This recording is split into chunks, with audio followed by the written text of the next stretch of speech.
Good afternoon. Good afternoon. How do? What we're gonna do today is we're gonna go into. We're gonna use a little buddy right here, and what we're gonna go into is extrinsic fraud. Right? Let me read it to you. It says extrinsic fraud is fraud that induces one not to present a case in court or deprives one of the opportunity to be heard or is not involved in the actual issue. More broadly, it is defined as fraudulent acts which keeps a person from obtaining information about his or her right to enforce a contract or getting evidence to defend against a lawsuit. This could include destroying evidence or misleading an ignorant person. A lot of us are the ignorant person. You got to understand why, right?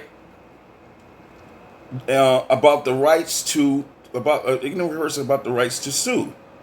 Extrinsic fraud is distinguished from intrinsic fraud, which is the fraud that is the subject of the lawsuit.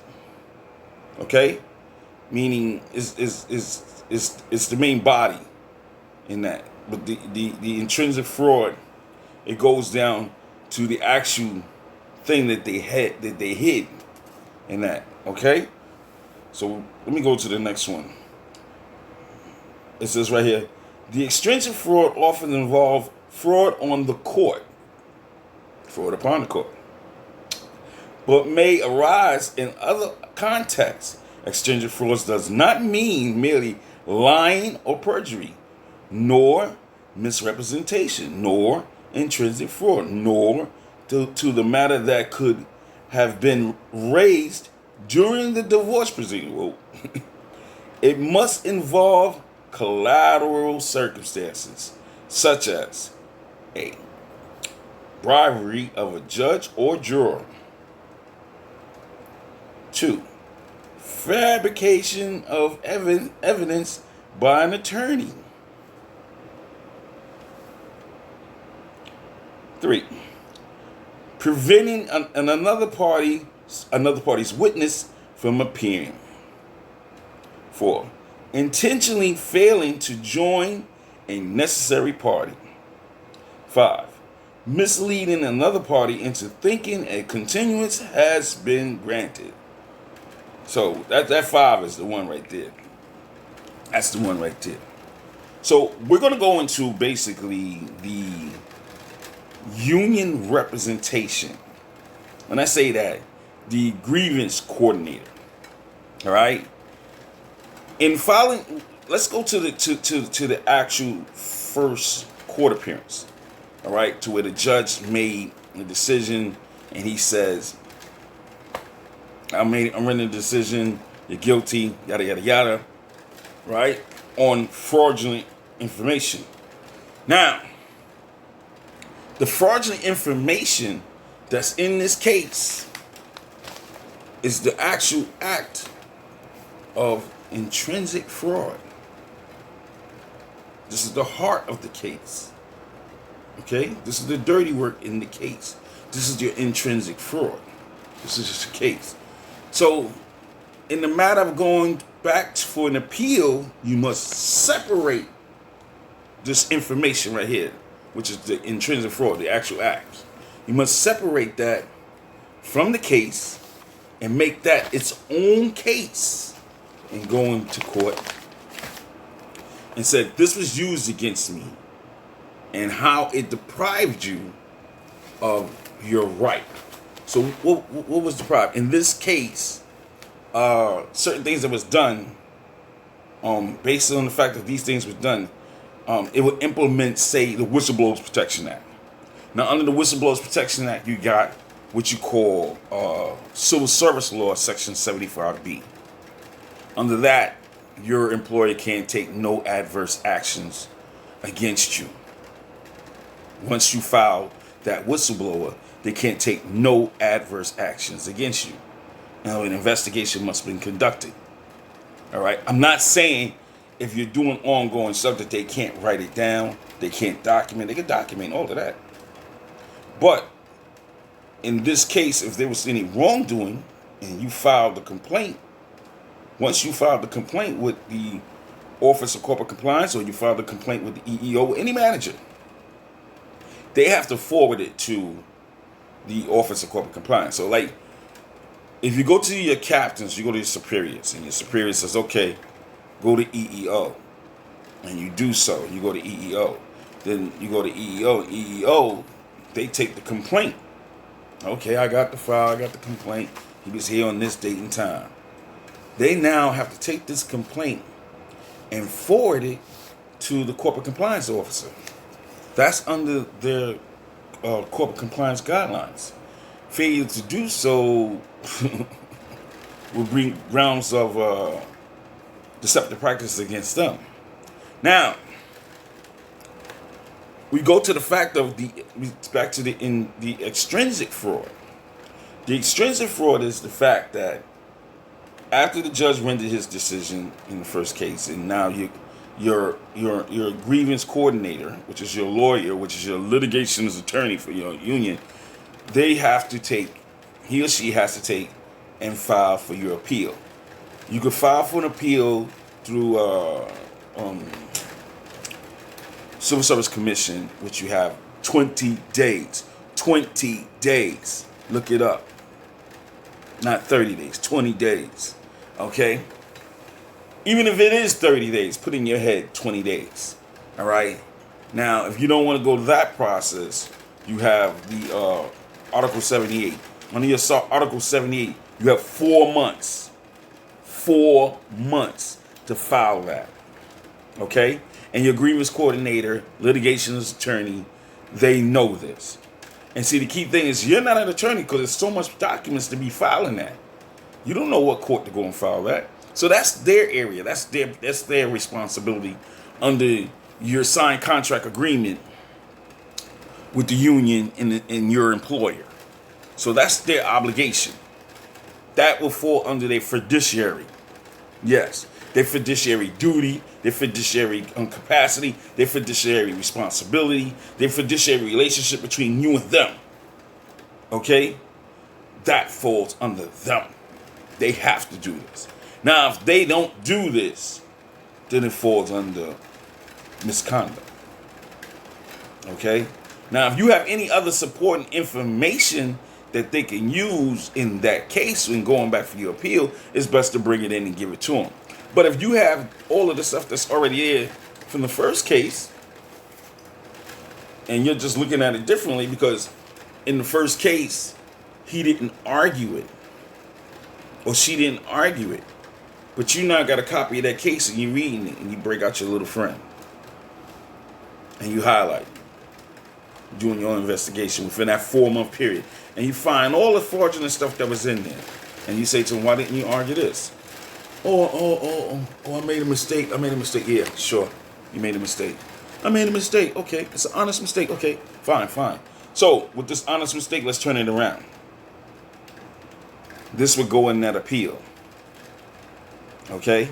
Now, the key thing is, when they're not working with you, they're working against you. So that would bring in the extrinsic fraud. The extrinsic fraud is the part when they're not doing what they're supposed to do to help you file that case. Now, when they're not helping you do that, either they being paid off, there's got to be a reason why they're working with the other team. There's got to be a reason why they're working with this team loaded with fraudulent stuff, which is that, and not taking that and using that against this team. Okay? So it's also, remember, that's the heart of this. But now, in your new case, that is the heart of your case. And the extrinsic fraud is how they hinder you. Such as, you got these 4 months. They don't do that. They let it go beyond the 4 months. such as you filed with New York State Division of Human Rights, right?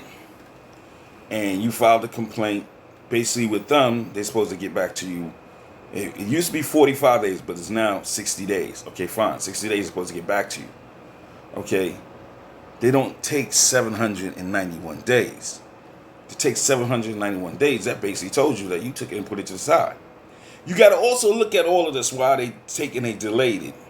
See, because under the wrongful termination, you have basically one you'll see it says 2 years, the other one it'll say 3 years. So let's go with the 2 years. You got 2 years to file for that whistleblower. Now remember, in going for your Article 78 is basically going for that whistleblower. Filing for that whistleblower. Not really whistleblower, for the wrongful termination. Okay? But when you see that all of them work as together as a system to delay that process, when they all want to work together as a machine and delay that process, that brings about the extrinsic fraud, because they don't want you to do what it is that you need to do and what it is that they are how would you say, obligated to do under signed contract agreement. See, once you sign the document, there's a contract agreement. So for your union, any document you sign with them, for them as representation as they under fiduciary, that's a signed contract agreement. They're held liable for that. New York State Division of Human Rights, once you sign their contract, they're obligated to do what they're supposed to do under their contract agreement. You go within their guidelines where it says that what they're supposed to do. You don't make up what they want, what you want. What is it you're supposed to do in representing for me and me signing this contract? What is it you're going to do for me? Well, we're going to do that. Okay, so this is what they obligated to do. Now, when they don't do that, why didn't you not do that? That would fall under that principle of corporate compliance, which is a principle. But then again, that also would show how you violated your obligations. All right, that would show that gross negligence, if not just regular negligence. All right, under your responsibilities, what are you supposed to do? So it would show in their actions. We're gonna go by their actions, not by what you say. Show me what you did. And under that action, it would show their deceptive practices, which brings about that extrinsic fraud. Why?